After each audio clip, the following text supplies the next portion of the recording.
All right, so chapter two covers the period of time following World War One and um, the Depression, or in what's leading up to the Great Depression. So that's what we'll be talking about today. So we've talked a lot about the consumer economy, consumerism, that obviously um, selling goods, especially luxury goods, was a big component of the American economy. Um, in this post-war period, though, we have inflation up to 15% per year between 1919 and 1920. We have some large-scale strikes, which are causing some labor unrest. Um, Keep in mind, we still have this anti-union feeling and sentiment amongst the American people. And by 1920, we are coming off of wartime production. And so you have usually a dip in the economic activity as the economy moves off of wartime production. You have returning veterans coming back into the workplace. Factories again are switching from wartime production back to consumer goods. And slowly but surely, the consumer economy begins to pick up steam, and that inflation begins to kind of level off. And we have this period of prosperity. Calvin Coolidge, who was president at the time, says the chief business of the American people is business. You have expanding industries, especially when it comes to chemicals, aviation, electronics. Older industries are beginning to implement new efficiencies. Automobile production triples in the 1920s from 1.5 million to 4.8 million. And by 1929, half of all Americans own a car. And as a result, you have demand in other areas and supporting industries like rubber, steel, and oil production. Multinational corporations like General Electric and International Business Machines begin to move out of the United States and appear in Europe and Asia. The dollar becomes the currency of international trade.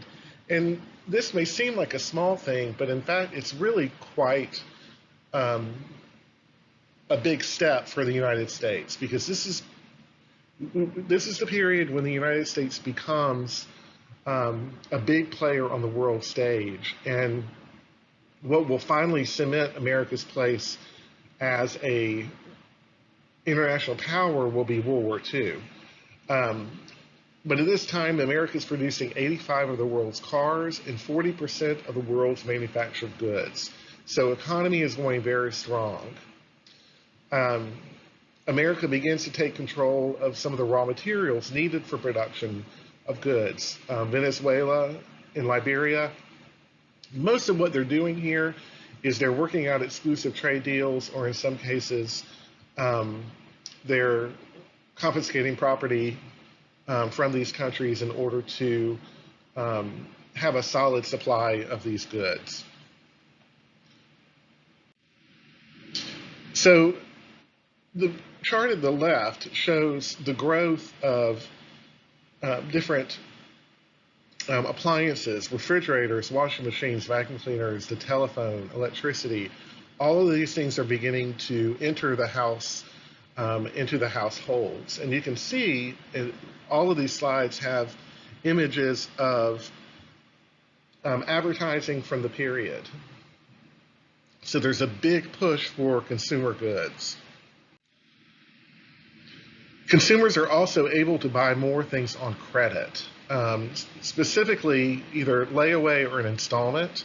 So layaway, let's say you're buying a radio on layaway, you don't actually gain possession of the item until you pay off what you owe. So if it's $250 and you're paying $10 a month, at the end of that $250, you gain ownership of the radio. Installment, you take it home with you and you make $10 a month payments until you pay off the loan. The problem with this is that Americans are buying a lot more goods on credit, whether it's layaway or whether it's installment, and they're not putting a lot away in terms of savings. And that's what this chart at the bottom left shows you, is that there's a great deal of debt that is being generated during this time period. And in many cases, it's more debt than people actually have assets to cover.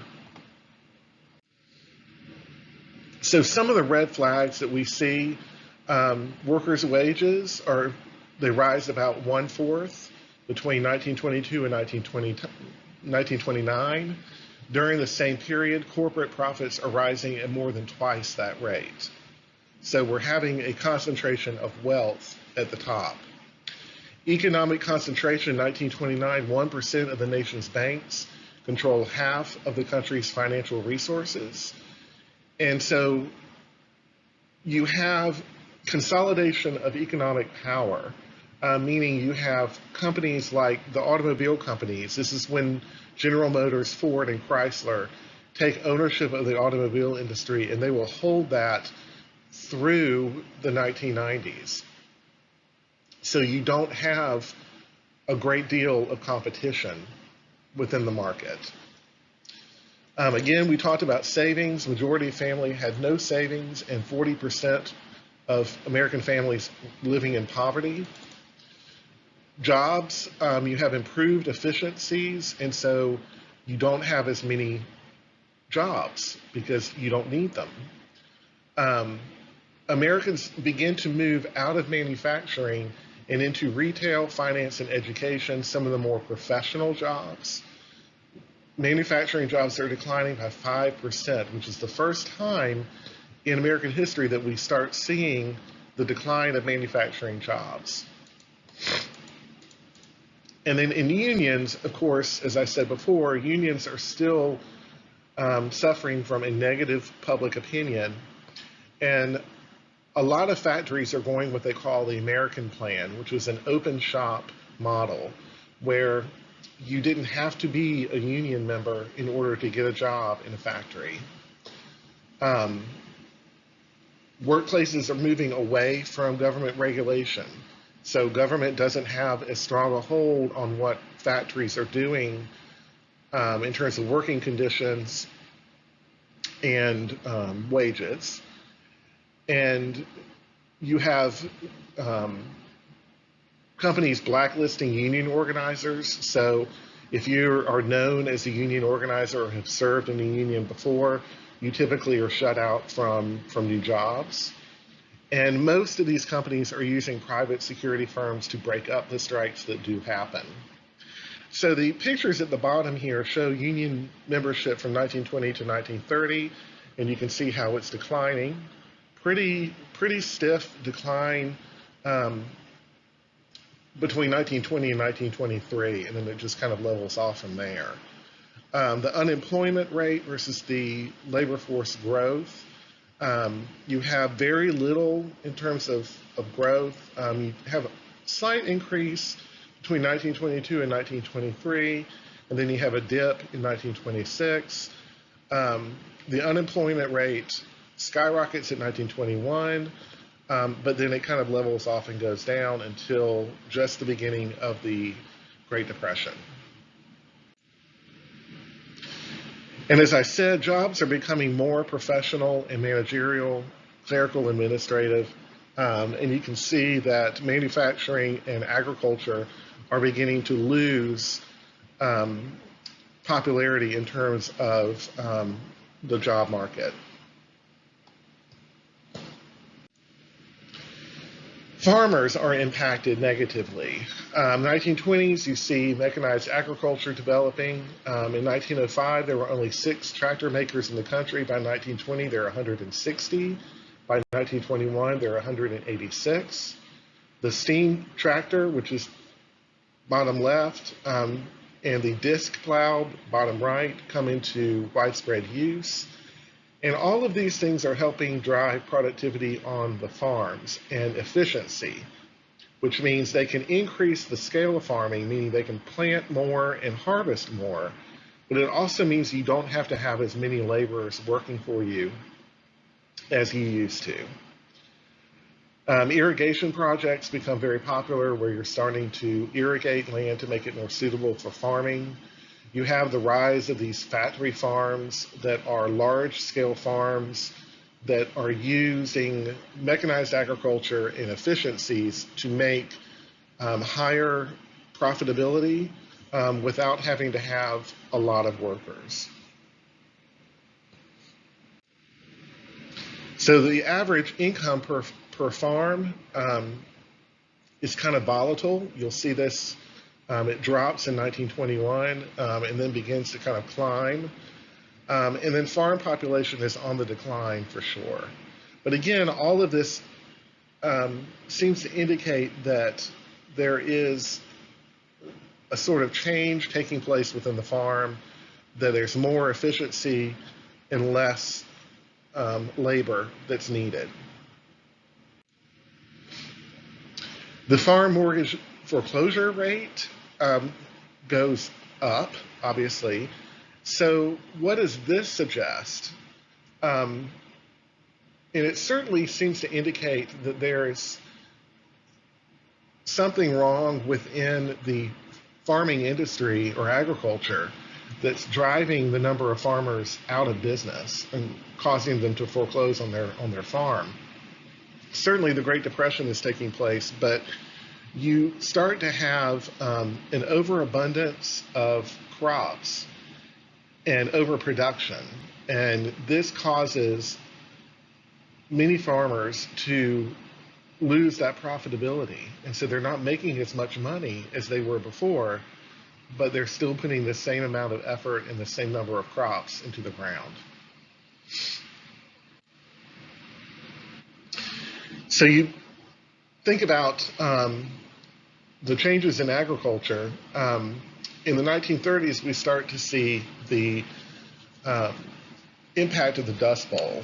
And this was a severe drought that took place in the Midwest.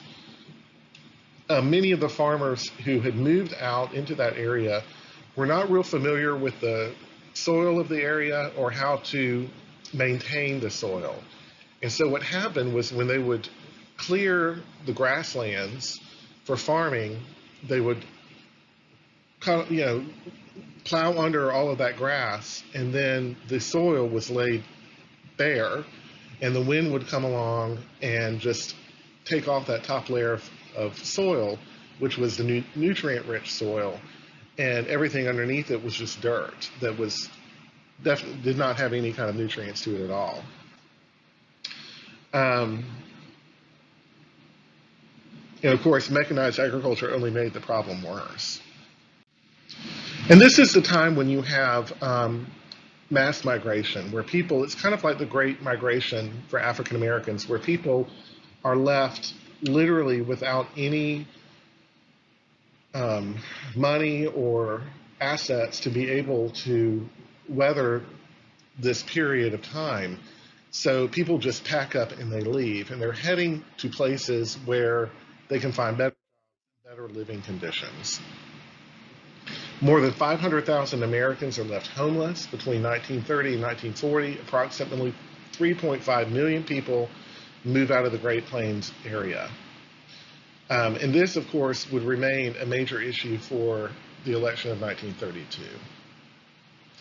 And this is, if you've read The Grapes of Wrath or you've seen the movie, this is the period of time that that novel takes place within.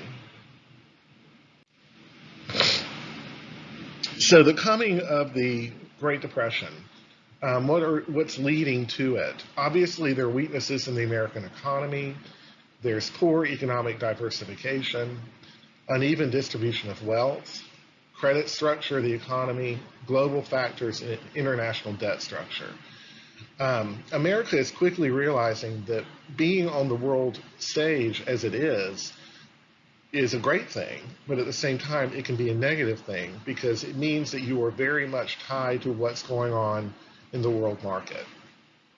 So we're going to kind of break down these factors into not enough buyers, too much debt, over-speculation in stocks, overproduction and layoffs, the farming crisis, and then some government mistakes. In terms of not enough buyers, 40% of all families lived in poverty before the crash. The richest 1% of the country owned 59% of the wealth of the nation. The poorest 85% of the country only owned 10% of the nation's wealth. So this is a serious issue with um, an inequity within wealth. So inequality, what have you. Um, the rich are extremely rich and the poor are extremely poor. This means that if you have a small population that has the wealth, then there's really nobody around to buy consumer products. And so companies, as we'll see, are keeping on producing these goods, but there's really nobody there to buy them. And the Great Depression, of course, destroys the market for luxury goods. And how you define a luxury good is it's not considered a necessity. So, vehicles kind of fluctuate in and out between that classification. But when you think about when it comes down to someone with a little bit of money, they're not going to spend it on things that they don't need. Too much debt. 80% of American families lacked any savings at all. People began buying goods on credit, often more than they could afford. This should sound familiar from the mortgage meltdown in 2008. You have payment plans, installment loans, and layaway programs. But what happens when people can't pay back those loans? And when that happens on a massive scale, this is the kind of thing that ends up happening. Over speculation in stocks, you have this get rich quick general attitude in American culture, and you have investors who begin to speculate in the stock market. And in many cases, these investors are not educated in how to invest in the stock market. They don't really know what they're doing. They're buying on margin, meaning that if they buy the stock at $50 and it goes up to $55, then you got $5 of margin. That's not necessarily means that you own that $5. It just means the value of the stock's gone up $5. But at the end of the day, it could fluctuate even more. So when the market collapsed, these investors lost everything. Banks collapsed because loans couldn't be repaid. And you'll notice in this cartoon, you got the stock market dressed in black, but the Florida land boom is huge when it comes to the Great Depression. In 1928, they have several hurricanes that begin to kind of interfere with the land boom. And people were literally clearing off land in the Everglades and selling that land. And somebody would come in behind them. You may buy a lot for $100, and somebody will come behind you and offer $150, and then somebody else will say, "Well, I'll take it for $200." And so, literally, before anybody even sees the property, it could change hands 2 or 3 times. And of course, it's a bubble that completely burst. Overproduction and layoffs. Industries were producing way more than could be sold. Again, consumer goods, the market for consumer goods dropped significantly. And so what do you do with this surplus? You just put it in storage. And in these cases, you're seeing automobiles in storage and hay just sitting out there. Some of these goods that don't weather very well with being out in the open suffer a great deal, and it's a write-off. The company loses their investment, and companies as a result had to lay off workers and lower prices. So the process becomes cyclical. They're producing more. When they don't sell what they need, they lay off workers, and it just keeps going and going and going. The farming crisis, as we talked about, farmers are suffering through long droughts and low prices. Farmers were unable to repay their loans or purchase goods. They're having poor growing seasons, so there's either too much or too little rain. Banks begin to collapse and credit markets begin to tighten, and farming becomes a much riskier investment. And you have the rise of what they call the penny auction.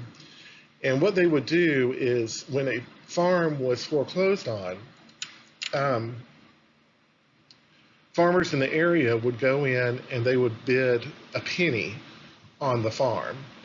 And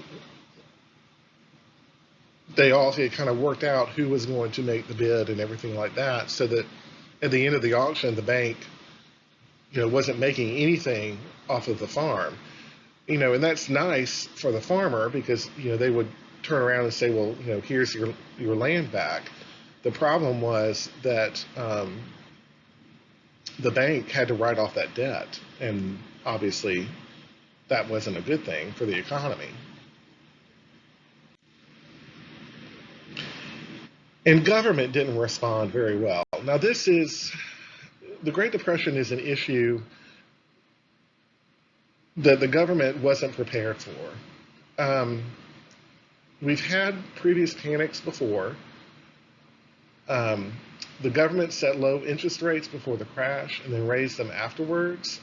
That's not a good idea. Stock market speculation was unregulated, and bank deposits were not guaranteed. You did not have FDIC at this time and place. But the difference here is that the United States is tied to international markets. Typically, these depressions were not as bad as the Great Depression was, strictly because America wasn't tied so closely to the world economy. By the end of World War I, the United States economy is very much connected to what's going on in Europe, in Asia, and other parts of the world. So it makes it that much more of an issue. So on August 24th, 1921, the Dow Jones Industrial Average stood at 63.9. By September 1929, it had risen up to 381. By the summer of 1929, it's obvious there's a market contraction coming, and all of this came to head in October. On Black Monday, the Dow Jones fell 121 points to 260, a 31.8% drop. And telephone and telegraph services were overwhelmed by investors trying to get out. And then, of course, Black Tuesday, it fell even more, and within the next 2 days, continued to decline. So, a lot of these people who had all of their money and all of their wealth tied up in the stock market literally saw it evaporate overnight. Lots of people jumping out of windows in the cities to their death because they lost everything. And here's where we start having massive unemployment. So starting in 1929, the unemployment rate begins to skyrocket. 25% is pretty darn high.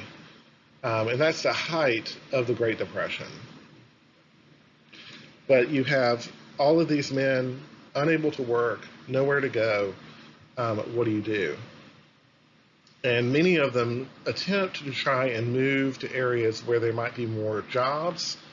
But as the picture in the upper right shows you, a lot of towns put up signs saying, keep going, don't stop here. We can't even take care of our own people. We don't need visitors moving here or coming here expecting to get something. That's just not going to happen.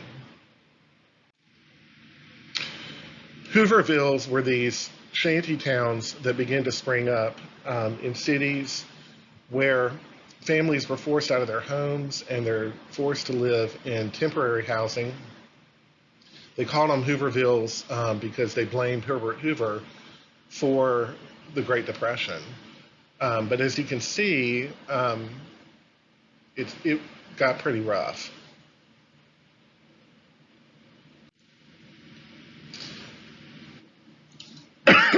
So the bonus army, following World War I,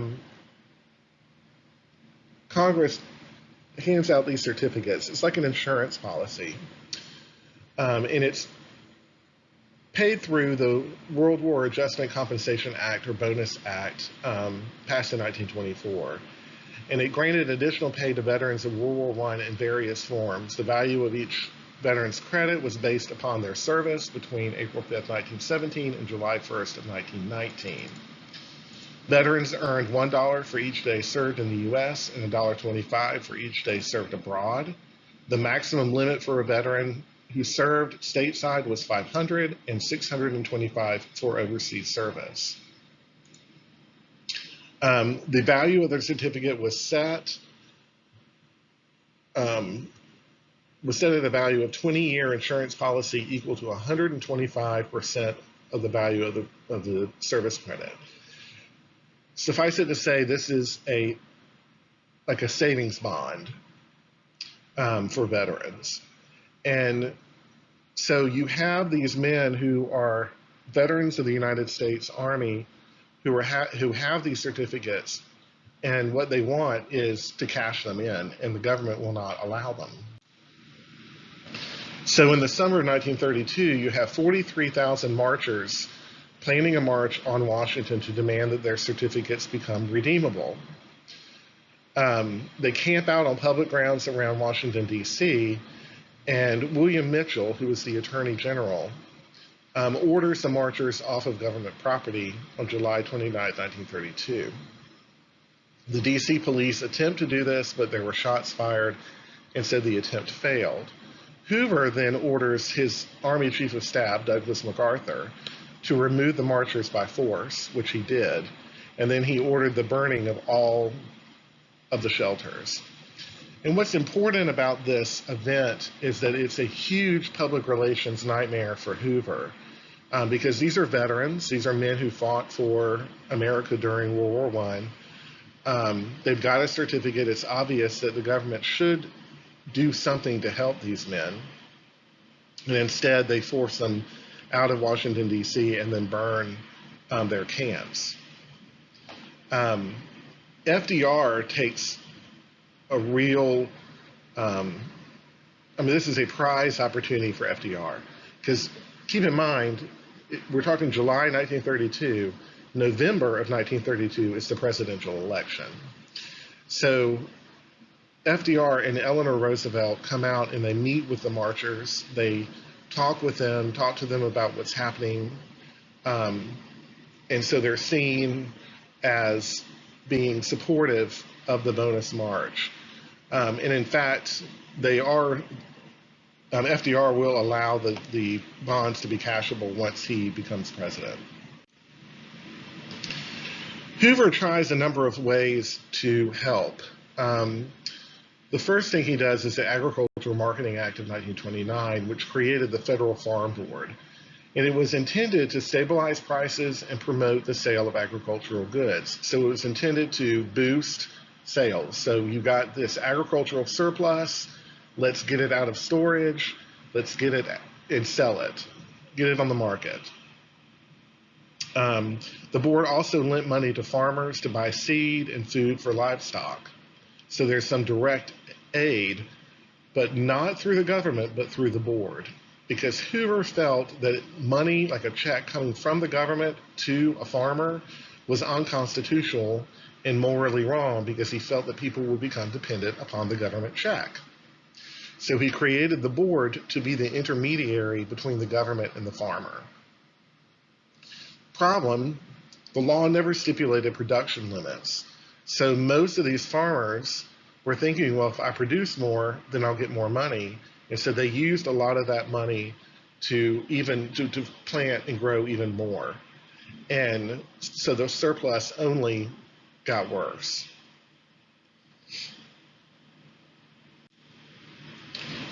The Haley-Smoot tariff raised a tariff on 20,000 goods. And remember when I said about tariffs that tariffs aren't really good for the economy. It's good if your economy is strong, but when it's weak, this isn't the time to put a tariff in place, but they do it anyway. 1931, you have the Central Bank of Austria fail. The tariff seems to be doing well. You start seeing factory payrolls increase, construction contracts increase, and industrial production increasing as well. But then the Central Bank of Austria fails, and so this helps to drive back some of that or down some of that success from the tariff. Between 1929 and 1934, world trade decreased roughly 66%. That's huge. And the problem is that the Great Depression is now no longer isolated to one country or to two. It's infiltrated the world market. The tariff also prevents the lowering of unemployment rate. So in 1931, unemployment jumped to 16% from 8%, and then to 25%. So you have literally, as this chart will show, the contraction of world trade between 1929 and 1933. Literally, the world's economies are shrinking. That's, by the way, not a good thing.